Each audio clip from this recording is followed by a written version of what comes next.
Y esto es lo que nos enseña también el libro de Job. A pesar de la aflicción, el dolor, a pesar de lo que significó todo lo que él tuvo que enfrentar conforme a la voluntad soberana de Dios, no obstante, allí la presencia de Dios y el sostén de Dios en medio de esas aflicciones es evidente. Aun cuando era incomprensible, aun cuando era muy difícil poder entender las razones, y eso es lo que mantenía a Job con un dolor profundo en su corazón, y por eso es que él expresaba esos sentimientos a través de lo que dice el capítulo 3. Quizás vemos a una persona allí, como dijimos en esa ocasión, con una depresión espiritual, porque él estaba muy dolido y muy confuso, porque no sabía la razón específica por la cual estaba sufriendo. Sin embargo, es evidente que la presencia de Dios sí estaba con él. Ahora, en esta búsqueda de respuesta, de una manera, podríamos llamarlo así, que tratan de llevar, a lo cual lo tratan de llevar los amigos de Job, Elifaz, el primero que hemos estado analizando en este texto, obviamente también hay una implicación de que lo que decía Elifaz no necesariamente era bien aplicado, sin embargo sí era veraz en mucho de lo que salía de su boca. Y eso es lo que nosotros tenemos aquí en el capítulo 5, versículos 8 en adelante, que va a ser nuestro texto del día, donde el consejo de Elifaz es atendible no solo en ese tiempo, sino que es atendible también para nosotros en el día de hoy. El versículo 8 dice: ciertamente yo buscaría a Dios y encomendaría a Él mi causa, el cual hace cosas grandes e inescrutables y maravillas sin número, que da la lluvia sobre la faz de la tierra y envía las aguas sobre los campos, que pone a los humildes en altura y a los enlutados levanta seguridad, que frustra los pensamientos de los astutos para que sus manos no hagan nada, que prende a los sabios en la astucia de ellos y frustra los designios de los perversos. De día tropiezan con tinieblas y a medianoche andan a tientas como de noche. Así a mediodía andan a tientas como de noche. Así libra de la espada al pobre, de la boca de los impíos y de la mano violenta. Pues es esperanza al menesteroso y la iniquidad cerrará su boca. Elifaz sigue hablando en su primera intervención y otra vez hacemos una distinción entre si el consejo fue adecuado o no, y decimos era inoportuno en las circunstancias en que se estaba produciendo. Sin embargo, hacemos la distinción que sí, en algunos aspectos era un sabio consejo, y esto es lo que tenemos que decir particularmente del versículo 8, que es el que guía todo el resto. El pensamiento central está en el versículo 8 y luego es una corroboración. Da razones de por qué es bueno buscar a Dios. El profeta Jeremías escribió lo que Dios dijo a través de él: me buscaréis y me hallaréis, porque me buscaréis de todo corazón. Jeremías 29:13, y eso lo dijo en un contexto de un pueblo rebelde, de un pueblo que se había levantado contra el Señor y que había buscado los ídolos como reemplazante del Dios verdadero. Y entonces el Señor dice: me buscaréis y me hallaréis, porque me buscaréis de todo vuestro corazón. Es decir, el pueblo de Dios tiene que volverse a Él sincera, genuinamente, si es necesario, en arrepentimiento, con una convicción profunda de que ha fallado a Dios y entonces se ha vuelto al Señor. Y ese es el sentido de Jeremías capítulo 29, versículo 13. Y esto es lo que da la pauta también a todos los creyentes de todas las épocas, en todas las circunstancias. Debemos buscar constantemente al Señor. De hecho, no solo es una necesidad que debemos manifestar, sino que es un privilegio hacerlo, sabiendo que Él tiene cuidado de nosotros y está dispuesto a recibirnos independiente de la situación que estemos enfrentando. Buscar a Dios y encomendar nuestra causa a Él es parte de nuestra prerrogativa como hijos de Dios.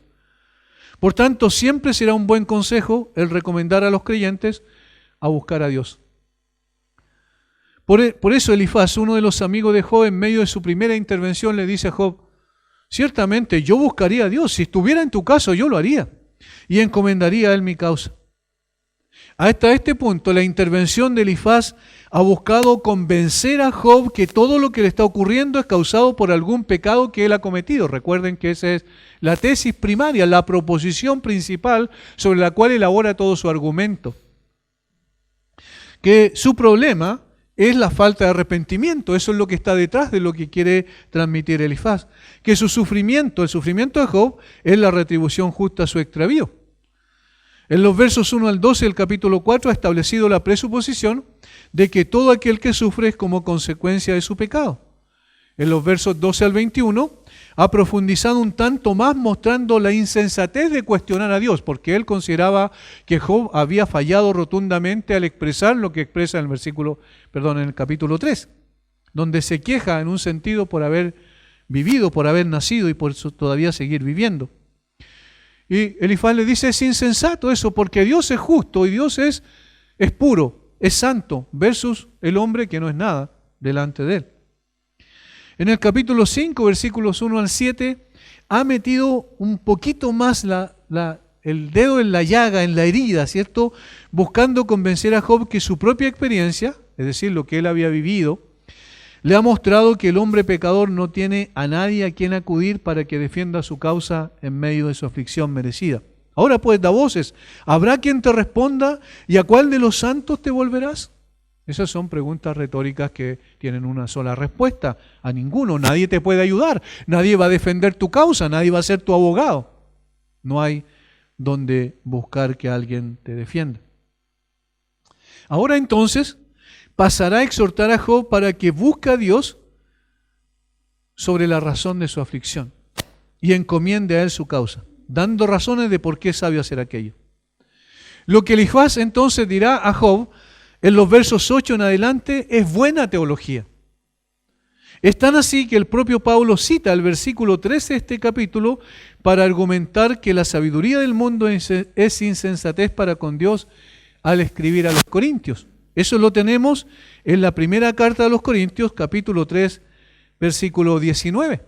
El apóstol Pablo, hablando de la futilidad, de lo inútil de la sabiduría humana para poder tener una relación con Dios, él dice en el capítulo 3, versículo 19, primera de Corintios, porque la sabiduría de este mundo es insensatez para con Dios, pues escrito está, y aquí está la cita, pues escrito está, Él prende a los sabios en la astucia de ellos. Exactamente como dice el versículo 13 del capítulo 5, que prende a los sabios en la astucia de ellos. ¿Qué es lo que implica eso? Que Pablo está dando fe de que la teología de Elifaz en ese punto específico es correcta, es adecuada. Al punto que él dice, escrito está, y esa es una fórmula que utiliza el Nuevo Testamento para corroborar que son escritos inspirados por el Espíritu Santo. Por tanto, entonces hacemos bien nosotros en tomar esta buena teología de Elifaz, aunque circunstancialmente no haya sido muy bien aplicada en el momento en que estaba Job, no obstante, es para nosotros de bendición. La descripción que hace de Dios es correcta y el consejo es también adecuado. Sin duda el versículo 8, como dije, es el que guía todo el resto del pensamiento. Busca a Dios, encomienda tu causa a Dios. Este siempre es y será un buen consejo, como dijimos anteriormente. Elifaz le está diciendo, yo buscaría a Dios. Más bien como traduce la Nueva Biblia de las Américas, y esto, aquí hay una conjunción adversativa que no está en nuestro texto en español, pero está así en el texto en hebreo, que debiese traducirse, pero en cuanto a mí, donde dice ciertamente yo buscaría a Dios, en realidad es pero en cuanto a mí, dice Elifaz, en el caso mío, y el pero es importante porque está diciendo, mira, el hombre nace para sufrir, para la aflicción, y en medio de eso, si yo estuviese en esa situación tuya, yo buscaría a Dios y encomendaría mi causa a Él. No me acercaría a ninguno de los ángeles, no buscaría ayuda de los hombres, no buscaría ayuda de los ángeles tampoco, sino que me arrojaría por completo sobre Dios en una entrega total, absoluta. Está necesariamente implícito que Job no lo había hecho. Eso es lo que está detrás como implicación en cuanto a lo que Elifaz le está queriendo decir a Job. Sin embargo, esta verdad sabemos que es un principio permanente porque es reiterada en el Salmo 37:5. Encomienda a Jehová tu camino y confía en Él y Él hará. Es la misma enseñanza. Lo mismo también en Proverbios capítulo 16, versículo 3, igualmente aparece el mismo principio. Por eso sabemos que es buena teología. Encomienda a Jehová tus obras y tus pensamientos serán afirmados, dice ese texto. Hermanos, es obvio, es siempre oportuno y necesario buscar a Dios en cualquier situación y circunstancia en que nos encontremos. Pero la insinuación de Job, de que Job no lo había hecho, era una acusación más, y ahí estaba la equivocación sobre este hombre que sufría en forma indecible. En otras palabras, Elifaz le está diciendo a Job: si estuviera en tu lugar, en lugar de perder el tiempo e irritar mi alma con quejas inútiles, le hace capítulo 3, acudiría a mi hacedor, y si estuviera consciente de mi inocencia, le encomendaría mi causa con confianza. Ya que soy inocente y tú dices que eres inocente, entonces encomiéndale la causa al Señor. Lo que Elifaz, quiero decir, le desea transmitir a Job es que dado que la aflicción es ordenada por un ser inteligente y no brota de la tierra, por lo tanto, encomendaría su causa a Dios y lo miraría a Él. Por supuesto, este es un buen consejo, nada más apropiado para un hombre, especialmente un santo, un piadoso como era Job, un hombre perfecto, justo, temeroso de Dios y apartado del mal, como lo describe el mismo Dios. Es oportuno. Él está afligido. Ahora busca a Dios. Busca su rostro y su favor. Suplica su presencia llena de gracia y la manifestación de su amor, para que vea que no es con ira, sino con amor que lo aflige. Sométete a Él. Humíllate ante Él, reconoce tus pecados si es que los hay. En el caso nuestro es aplicable, por supuesto. Todos los días, diría yo, es aplicable esto. Necesitamos volvernos a Dios, buscar su rostro y decir: Señor, tú sabes que yo he fallado y yo también soy consciente de algunas fallas evidentes. Hay otras que quizás no tengo en mi memoria, pero Señor, tráelas a la memoria para confesarlas y ponerlas delante de ti y volver a restablecer mi comunión contigo. Para suplicarle que nos ayude en ese momento de necesidad, ejercitar las gracias de la fe y la paciencia, rogar que nos enseñe cómo comportarnos bajo la prueba que estamos enfrentando y estar familiarizados con las razones, fines y usos de los tratos que Él tiene para con nosotros, así como suplicar fuerza para soportar ese momento o esa situación difícil y en su propio tiempo conceder liberación a ella. Señor, sácame de aquí si esa es tu voluntad. De lo contrario, llévame por estos caminos, pero dame la fuerza para enfrentarlo. Es decir, en esta frase, busca, en el caso mío, yo buscaría al Señor y encomendaría a Él mi causa, está implícito todo esto. Es una confianza absoluta que se debe demostrar en Dios siempre y en todo momento, y por eso es un buen consejo.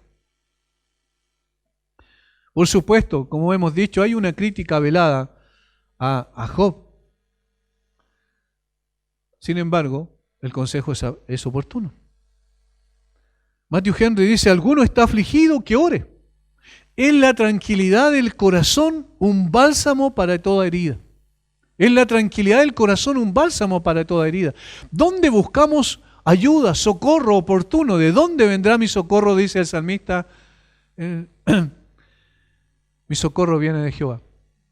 Allí está la esencia de la fe. La fe no es un concepto, la fe no es un concepto abstracto que no se puede tomar. La fe es una realidad práctica, vivencial, donde nosotros nos rendimos a los pies del Señor y le decimos: Señor, haz lo que tú quieras, lo que bien te parezca. Todos, hermanos, cual más, cual menos, hemos enfrentado situaciones difíciles, algunas más extremas que otras, algunas que obviamente nunca quisiéramos que se volvieran a repetir. Todos hemos pasado por dolores que quisiéramos haber evitado. Sin embargo, y aquí está, la reacción que hemos tenido frente a eso no ha sido necesariamente conforme al consejo de Elifaz. Quizá primero ha venido la queja. ¿Por qué? ¿Por qué? Porque a mí, Señor. Ya, en eso ya hay una queja, ¿verdad? Quizás posteriormente ha venido el desaliento y la búsqueda de la solución en un lugar distinto a Dios. Voy a tratar de ver cómo soluciono este problema, pero dejando para el último a Dios.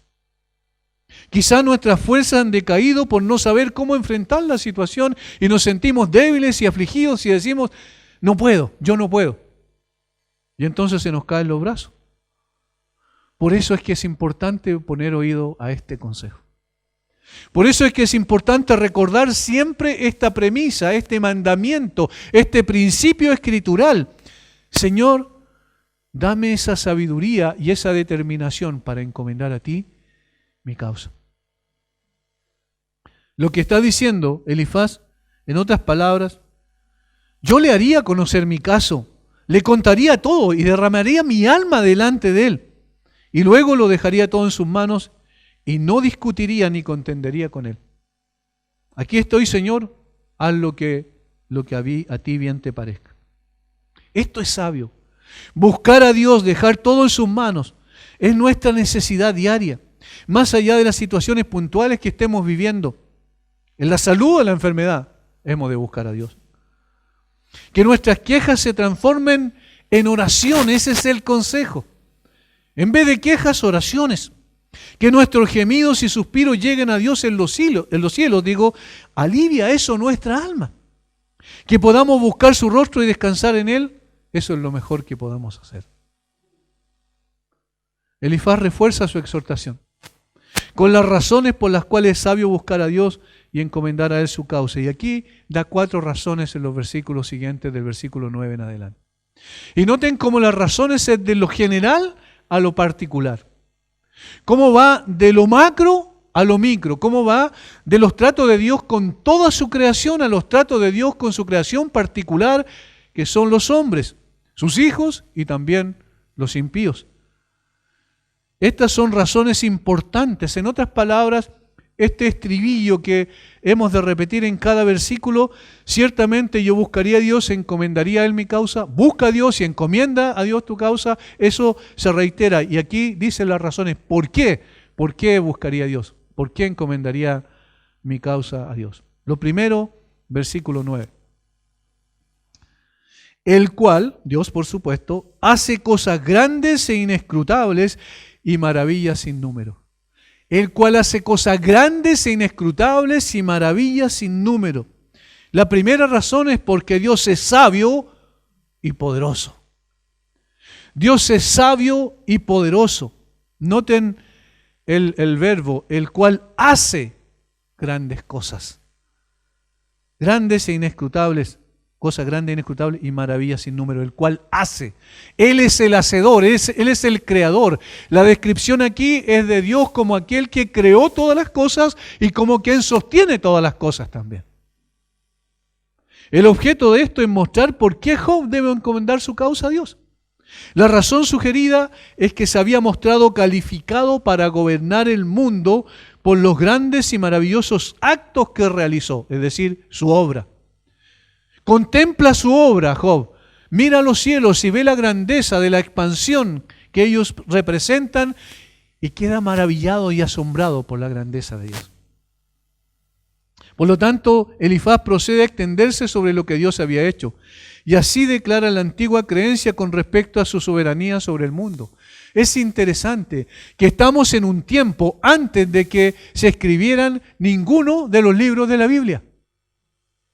Es decir, la situación contextual en la cual se escribe el libro de Job, en ese tiempo ninguno de los libros de la Biblia había sido escrito. Sin embargo, ya aquellos que conocían a Dios y que tenían una relación con Él, sabían que Dios es soberano, que es sabio y poderoso. Y esta es la descripción que hace. Ahora nosotros miramos después, mucho después en la historia, y miramos a través de los lentes de las Escrituras y decimos, sí, Dios es sabio y poderoso. Sin embargo, ellos todavía estaban descubriendo la grandeza de Dios y su soberanía, pero ya la reconocían. Ahora, hermanos, ¿no es verdad que hay una gran belleza y fuerza en la naturaleza? Cuando miramos todo lo que Dios ha creado, cuando vemos la inmensidad de los cielos, por ejemplo, a través de los telescopios de esta ingeniería que se ha desarrollado en el último tiempo, del avance tecnológico y de la ciencia para observar las galaxias de una manera increíble. Yo nunca he estado, me encantaría estar en el observatorio La Silla o el observatorio Tololo, por ejemplo, allá cerca de La Serena, de la cuarta, tercera región, poder ver allí la grandeza del universo debe ser algo impresionante.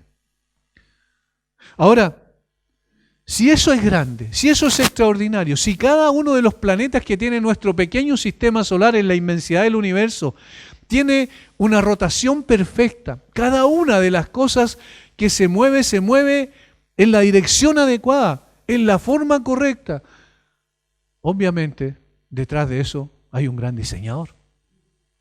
Detrás de eso hay una perfección absoluta, lo que implica una sabiduría extraordinaria y al mismo tiempo un poder creador imposible de cuestionar.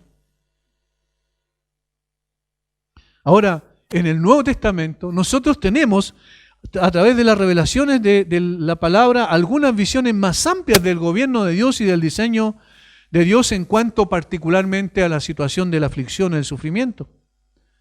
Quizás no se puede encontrar en ninguna parte un argumento más hermoso para llevar a la gente a confiar en Dios. Por eso es que un niño sin prejuicios que mira la creación y admira la creación, sin que nadie le diga nada, tiene que llegar a una conclusión lógica. Alguien hizo esto. Pero vivimos en un mundo de prejuicios donde a través del cientificismo, que no es lo mismo que la ciencia, el cientificismo es la creencia absoluta y racional en la ciencia, se ha llegado a la conclusión que todo esto viene de la nada. Pero bien sabemos nosotros que eso es imposible.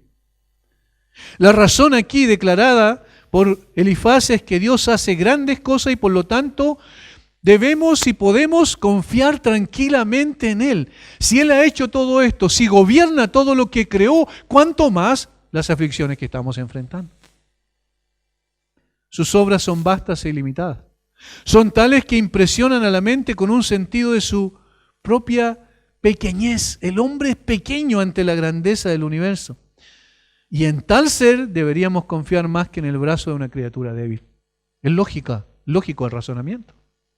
Confía en Dios, busca a Dios, encomienda a Dios tu causa. ¿Por qué? Porque Él es grande, porque Él es soberano, porque Él es poderoso, porque Él es sabio. ¿Quién cuando contempla el vasto universo que Dios ha hecho y examina el mundo estrellado bajo la luz de la astronomía moderna puede dudar de que Dios hace grandes cosas?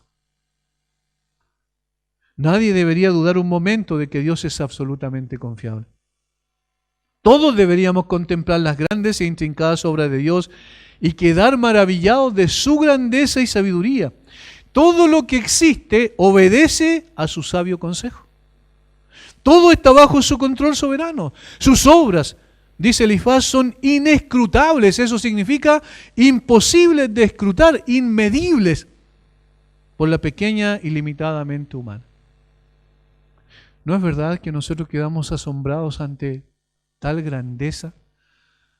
Y no podemos, aunque queramos, ni con toda la sabiduría y los avances tecnológicos, el hombre ha podido descifrar las cosas de la naturaleza.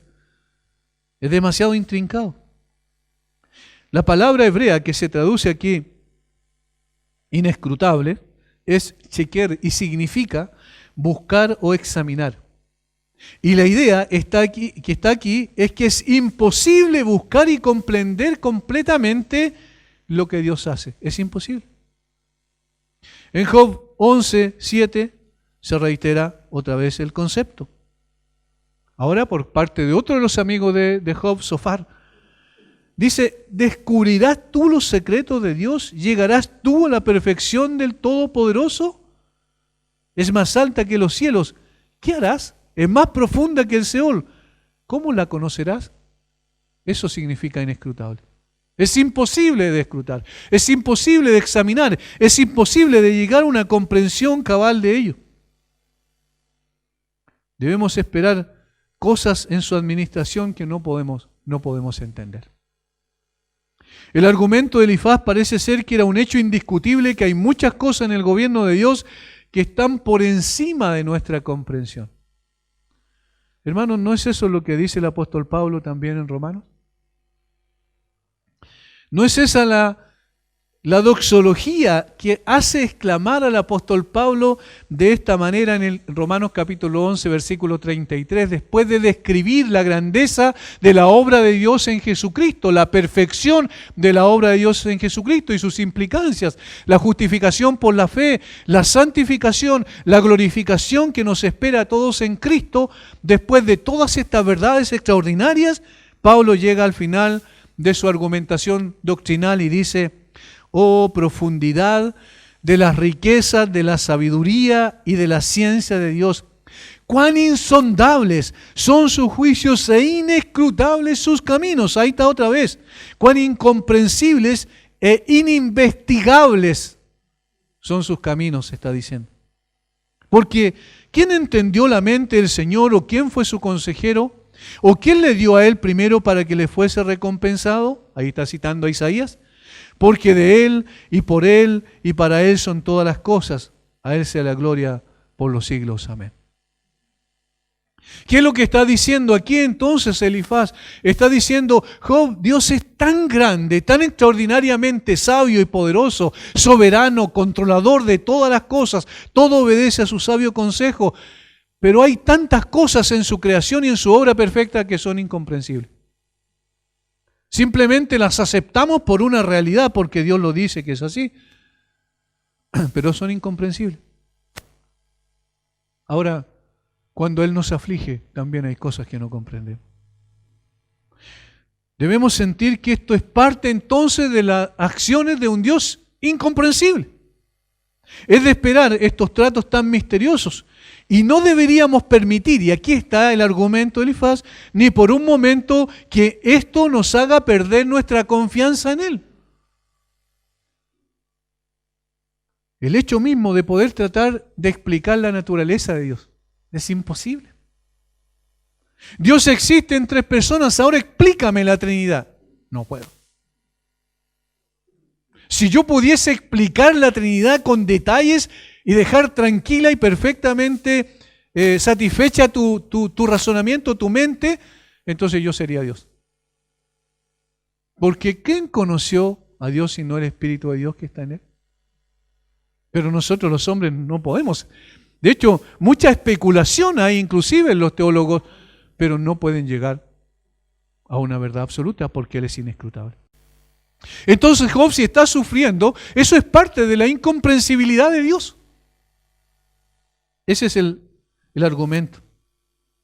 Ahora, a nosotros esto debería ser suficiente, debería bastarnos para aceptar que la voluntad de Dios es la regla del derecho, que Él siempre hace las cosas correctamente, que sus juicios son a veces secretos, pero son siempre justos. Que es una locura extrema reprender lo que no podemos comprender. Es posible que tan pronto comprendamos el mar en un cascarón como las cosas inescrutables de Dios en nuestro entendimiento estrecho y superficial. Si pudiésemos tener aquí el mar y descifrar todos sus misterios, entonces esa es la comparación. Quizás podríamos tener la posibilidad de llegar a comprender algo más de Dios. Ahora, no sabemos. Sobre la base de esta razón es que esgrime la siguiente, es decir, sobre la base de esta razón primaria, que es el origen, que es la fuente de todo lo demás, se esgrimen las siguientes razones. Ahora explica entonces algunas de estas cosas grandes e inescrutables. Estas maravillas sin número para sostener su exhortación a buscar y encomendar su causa a Él. Y aquí viene la segunda razón que deriva de esta primera. Versículo 10. Este mismo Dios, el que hace grandes cosas inescrutables y maravillas sin número, Él es el que da lluvia sobre la faz de la tierra y envía las aguas sobre los campos. ¿Qué es eso sino una demostración de su bondad? Esta es la segunda razón por qué Dios es bondadoso. Busca a Dios, encomienda tu causa a Dios porque Dios es bueno. Todo lo que va a ser bueno para tu vida, así como hace descender la lluvia para que nos produzca la tierra para cada uno de nosotros, para sostenernos, así entonces se evidencia su bondad. Y así también va a atender tus aflicciones. En el versículo anterior, Elifaz había dicho en general que Dios hizo cosas maravillosas, cosas que no son adecuadas para llevarnos, que nos son adecuadas para llevarnos a poner nuestra confianza en Él. En este versículo y en los siguientes desciende a los detalles y especifica aquellas cosas que muestran que Dios es digno de ser confiado. Esta enunciación continúa hasta el versículo 16. Y el alcance general es que la agencia de Dios se ve en todas partes y que sus tratos providenciales están adaptados para impresionar al hombre con ideas elevadas de su justicia y bondad. Elifaz comienza con la lluvia y dice que el hecho de que Dios la envíe a la tierra fue adecuado para llevar al hombre a confiar en Él. Quiere decir que, si bien el sol, la luna y las estaciones tienen tiempos establecidos y están gobernados por leyes establecidas, la lluvia parece ser enviada directamente por Dios y se imparte en los mejores momentos. Estuve en el norte casi 3 años y en esa zona de los años que estuvimos allá, un año llovió, el resto no llovió, nunca, en ningún momento del año. Y todos los días era un sol ardiente que salía, que se colocaba sobre nuestras cabezas, que no había mucho lugar donde cobijarse y que para la gente allá es natural, para nosotros no. Yo casi me desmayé al principio, la primera vez.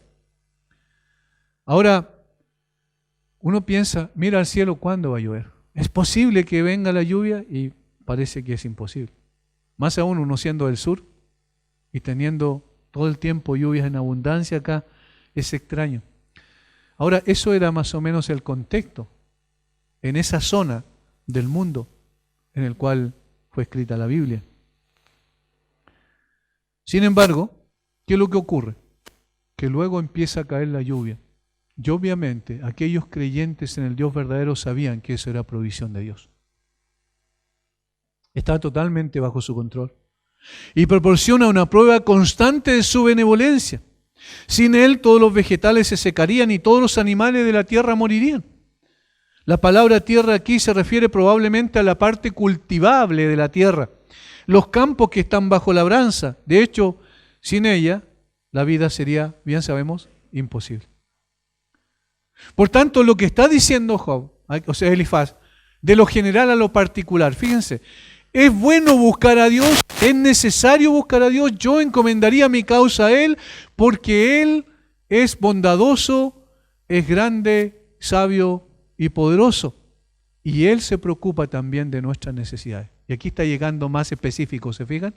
De lo general, ahora va a lo particular. Todo esto es demostración fehaciente de su bondad para con los hombres y las bestias que Él ha creado. Todo depende de Él para seguir viviendo. Todo sustento es administrado sabiamente por el Creador de todas las cosas. Esto es una evidencia visible, palpable de su presencia constante en medio de nosotros. Nosotros entendemos esto. Cuando nos sentamos a la mesa, no oramos porque tenemos que orar porque es un acto religioso. Oramos porque sabemos que lo que hay en esa mesa es producto de lo que Dios nos dio. Es la expresión de su amor, ¿no es verdad? Y entonces, en ese sentido, nosotros estamos reconociendo que así como la lluvia desciende del cielo por la gracia de Dios, así los alimentos que tenemos en la mesa son por la gracia de Dios. Porque ¿quién es quien nos da la sabiduría y la fuerza para ganarnos ese alimento? ¿Quién nos da la salud para que salgamos a trabajar y llevar provisión para nuestro hogar? Es Dios. Y entonces el reconocimiento es este: Dios es proveedor, es bondadoso con nosotros. Como dije, la referencia a la lluvia es producto de la importancia superlativa que tenía el agua en esos lugares. Cuando llegaba la lluvia, entonces todas las personas se alegraban porque entendían: Dios está favoreciendo nuestra tierra, está siendo propicio para nuestra tierra. Hermanos, lo que está diciendo Elifaz entonces es que así como la lluvia desciende de los cielos, esa lluvia es producto del designio soberano de Dios como una expresión de bondad para ustedes y para cada uno de nosotros. Y entonces es confiable, encomiéndale tu causa al Señor, busca al Señor. ¿Se dan cuenta cómo es lógico y razonable el argumento?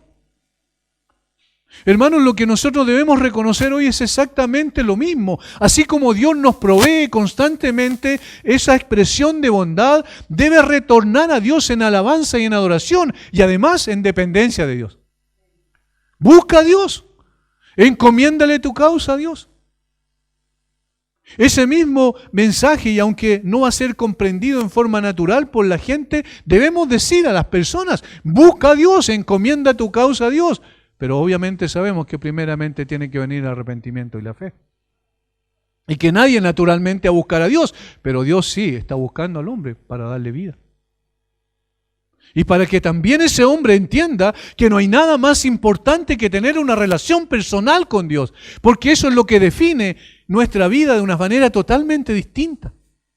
Esto es lo que nos hace ver las cosas de una perspectiva singular. Empezamos a interpretar todas las cosas en esta tierra desde la perspectiva de la voluntad de Dios, y así podemos disfrutar de una manera inigualable. Cuando salimos al campo, cuando salimos al lago, vamos al volcán o a cualquier otra de las creaciones gloriosas que Dios nos ha dado en esta zona en particular y en el mundo en general, nosotros podemos decir: allí está la mano de Dios, de ese Dios que me ama. Por eso ahora yo estoy disfrutando de esta manera. Es el Señor el origen de todo. En tercer lugar, la tercera razón que Él da, que está en el versículo 11, y ahora noten cómo ahora se trata, no los tratos de Dios con la creación, sino los tratos de Dios específicos con las personas. Dice que pone a los humildes en altura y a los enlutados levanta seguridad. Estas frases son maravillosas. Para erigirse en lo alto, ese es el sentido, es decir, ¿quién se levanta en lo alto? O Dios exalta a los humildes. De las obras de la naturaleza, Elifaz pasa los tratos de Dios con las personas como diseño para mostrar, o como diseñado, quiero decir, para mostrar que él era digno de confianza. La primera prueba es que se mostró amigo de los humildes y afligidos. Se mostró amigo de los humildes y afligidos. Y aquí no necesariamente se trata de la pobreza material, sino de la humildad espiritual. Se trata del corazón quebrantado, del corazón que entiende que no tiene nada, del mendigo espiritual que extiende sus manos y solo si alguien le coloca allí algo en su mano tiene vida. Y eso es lo que hace una persona que reconoce su indigna condición delante de Dios. Lo que está diciendo allí Elifaz es que el Señor pone a los humildes en altura y a los enlutados levanta seguridad, los coloca en un lugar de seguridad absoluta, donde no puede llegar el mal. A menudo exaltó a los que se encontraban en circunstancias humildes, de una manera que evidenciaba su intervención directa.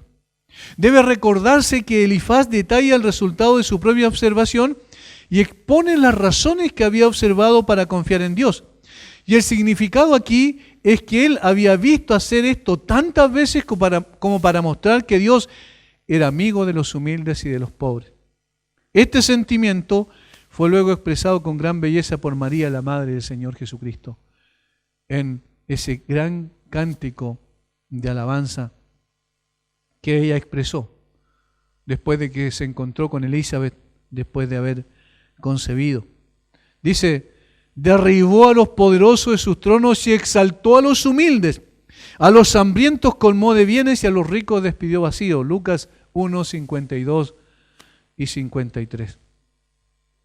Esto es lo que dice el salmista también, en el Salmo 113, que es quizás uno de los salmos más maravillosos en cuanto a mostrar la gracia redentora de Dios.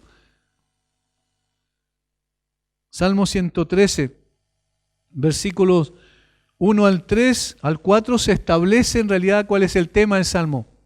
Alabad, siervos de Jehová, alabad el nombre de Jehová, sea el nombre de Jehová bendito desde ahora y para siempre, desde el nacimiento del sol hasta donde se pone.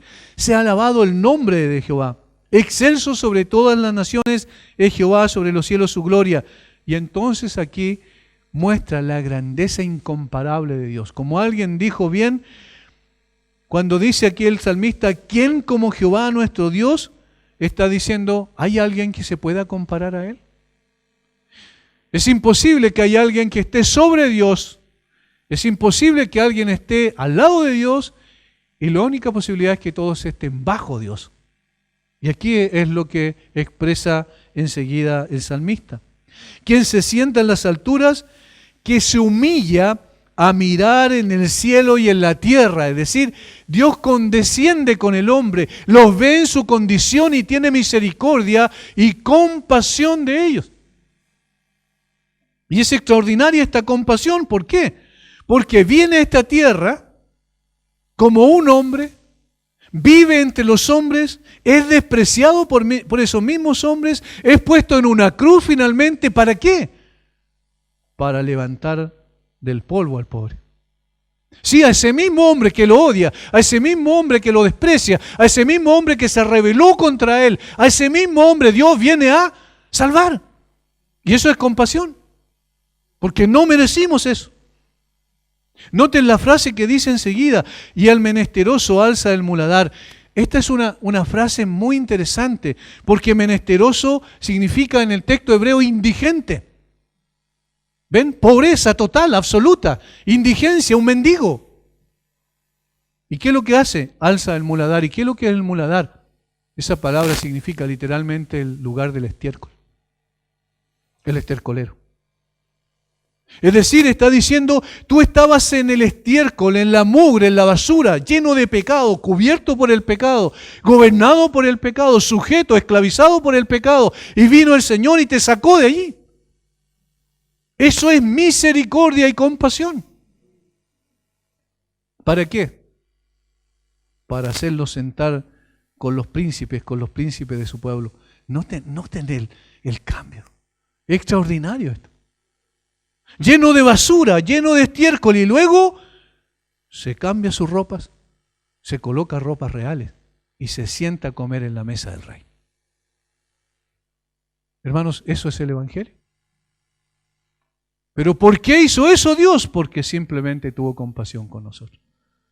¿Por qué Dios vino a esta tierra a sacarnos de esa condición? Porque Él es bueno y su misericordia es abundante. Nada más que eso. Entonces aquí Elifaz le está diciendo a Job, le está diciendo, mira, Dios es misericordioso, es compasivo. El sentido es claro. Dios levanta al abatido, al oprimido y al afligido. Sin duda Elifaz se refirió a casos que le habían sido objeto de su propia observación cuando personas que habían estado en circunstancias muy deprimidas habían sido elevadas a situaciones de comodidad, honor y seguridad. Y eso de una manera que era una interposición manifiesta en la providencia de Dios. A partir de esto, argumentó que aquellos que se encontraban en circunstancias de gran prueba debían depositar su confianza en Él. Busca a Dios, encomienda a Dios tu causa. Por supuesto, quien estaba en esa condición ahora era ¿quién? Job. De tal manera que se entiende que Elifaz estaba indicando a Job que lo mejor era buscar a Dios y confiar en Él. ¿Quién estaría dispuesto a levantarlo de su postración? Por su manifiesta compasión para con los que se encuentran bajo la prueba. Hermanos, cuando estemos pasando por la aflicción y el sufrimiento, cuando no entendamos nada de las razones por las cuales estamos allí, necesitamos encomendar nuestra causa a Dios, porque Dios es compasivo y va a tener compasión de nosotros. ¿Cómo sabemos eso? Mira la cruz. Ahí está la compasión expresada en grado sumo. Luego la cuarta razón que da está en los versículos 12 en adelante. Y es: confía en Dios, encomienda la causa a Dios, busca a Dios porque Dios es justo y obra con justicia. Dice que este mismo Dios frustra los pensamientos de los astutos para que sus manos no hagan nada. Prende a los sabios en la astucia de ellos y frustra los designios de los perversos. De día tropiezan con tinieblas y a mediodía andan a tientas como de noche. Así libra de la espada al pobre, de la boca de los impíos y de la mano violenta, pues es esperanza al menesteroso y a la iniquidad cerrará su boca. Miren lo que está diciendo aquí. Está diciendo, los hombres maquinan sus propios planes. Los hombres establecen sus propios propósitos. Los hombres levantan empresas según su propia sabiduría y conocimiento. Utilizan la inteligencia para levantar planes perversos en contra de la voluntad de Dios. Sin embargo, Dios no es pasivo ante ello. La palabra astuto puede significar prudente, pero por lo general denota a los que son perversamente astutos. El significado del texto es que con todo el arte y la sutileza que los hombres malvados puedan poner en sus complot y malos designios, hay un Dios que puede y con frecuencia los decepciona y desconcierta, los vuelve vanos y sin ningún efecto productivo. Eso es lo que está diciendo ahí. Nos acordamos de la Torre de Babel, ¿cierto? Ellos se quedaron en un lugar, en la llanura de Sinar, y dijeron, no vamos a expandirlos como Dios estableció, eso es lo que está implícito en lo que ellos pensaron, sino que vamos a quedarnos aquí, vamos a levantar una torre que llegue al cielo y vamos a construir una ciudad y hacernos un nombre. Todos esos designios y todos esos planes perversos eran en contra de Dios y su voluntad. ¿Y qué pasó? Bien sabemos. Dios descendió, confundió sus lenguas y se acabó la construcción. Eso es lo que está diciendo aquí Elifaz, quiero decir. Ahora, esta rebelión en contra de Dios llegó a su máximo en el Salmo capítulo 2. Está preestablecido 1000 años antes de que ocurriera y posteriormente se manifestó en la práctica con el Señor Jesucristo. Sin embargo, esto es lo que ellos maquinaron. Capítulo 2 de Salmo, versículo 1 al 3. ¿Por qué se amotinan las gentes y los pueblos piensan cosas vanas? Se levantarán los reyes de la tierra y príncipes consultarán unidos contra Jehová y contra su ungido, diciendo, rompamos sus ligaduras y echemos de nosotros sus cuerdas. No queremos que éste gobierne sobre nosotros, no queremos obedecer a sus mandatos, no nos interesa su palabra, nosotros queremos ser nuestro propio Dios. Eso es lo que los hombres están diciendo. Y eso es citado posteriormente en el libro de los Hechos, para mostrar que eso precisamente es lo que se cumplió en la persona del Señor Jesucristo cuando lo pusieron en una cruz. Sin embargo, ¿qué dice enseguida el Salmo en el versículo 4? Ante esta rebelión, ante este amotinamiento, ante esta conspiración artera de rebelión en contra de Dios, versículo 4 dice, el que mora en los cielos se reirá de ellos, el Señor se burlará de ellos, luego hablará a ellos en su furor y los turbará con su ira. El Señor se reirá de ellos. Es decir, Dios es justo y Dios no es impasible, Dios no está allí detenido pensando, no, la verdad es que no voy a ejecutar juicio porque estos hombres, no, Dios es un Dios justo y va a poner su mano en medio de la maldad del mundo que odia su nombre. Aquellos que piensan en el día de hoy que van a salir sin ningún problema porque están promoviendo leyes terribles de destrucción de personas, de seres humanos en el vientre de su madre y que creen que eso va a prevalecer, están completamente equivocados. Porque Dios es justo y va a actuar con justicia. Dios desbarata los planes perversos de los malignos, hermanos. No cabe duda que aquí se destaca la justicia de Dios en sus tratos con los impíos. Sus manos pueden esforzarse para construir sus propios edificios sobre la base de la mentira y el engaño. Sin embargo, ninguna de sus empresas prevalecerá en última instancia. ¿Recuerdan la visión que tuvo Daniel de la estatua o la descripción que hace en realidad él de la interpretación del sueño de la estatua? De la cabeza de oro y todo esto, los metales como iban hacia abajo en la estatua. Y dice que eran 4 reinos. Y eran 4 imperios en definitiva. El imperio babilónico, grande, glorioso imperio, al punto que Nabucodonosor en un momento dijo, yo he construido con mis manos todo esto, y el Señor lo humilló para que se diera cuenta que él no tenía ningún poder para poder hacer eso. Pero ¿qué pasó? Vinieron los medo-persas y lo destruyeron. Ese que era indestructible fue destruido. Luego los medos persas pensaron que ellos tenían el control total de todas las cosas de la cuenca del Mediterráneo, extendieron su imperio, vinieron los griegos y lo destruyeron. Luego los griegos avanzaron más que ninguno en muy poco tiempo, por eso Alejandro Magno es considerado como uno de los conquistadores más extraordinarios de toda la historia de la humanidad.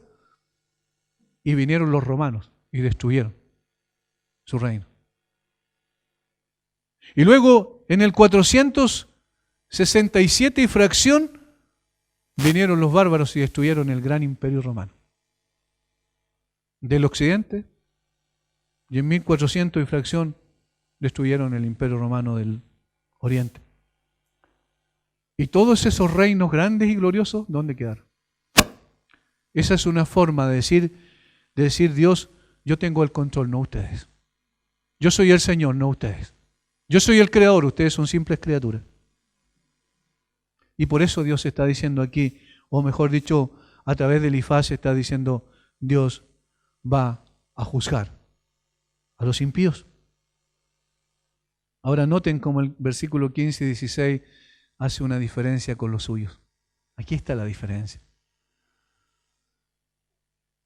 El contraste es absoluto con su iglesia, ante la cual ni siquiera las puertas del infierno prevalecerán. Miren lo que dice. Obviamente aquí no habla de la iglesia literalmente, no estoy diciendo eso, es una aplicación.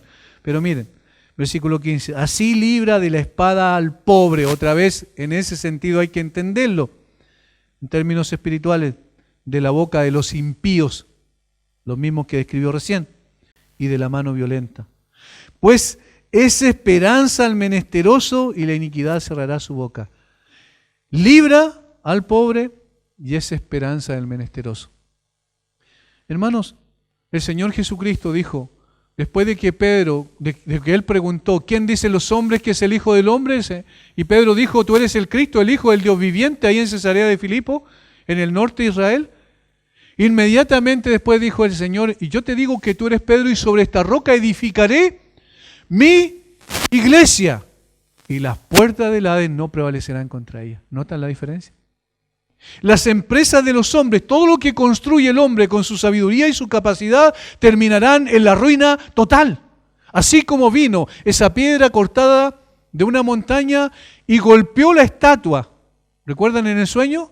Golpeó la estatua, los pies de la estatua y desmenuzó completamente la estatua y se extendió como un monte que prevalecerá para siempre. Así es la iglesia.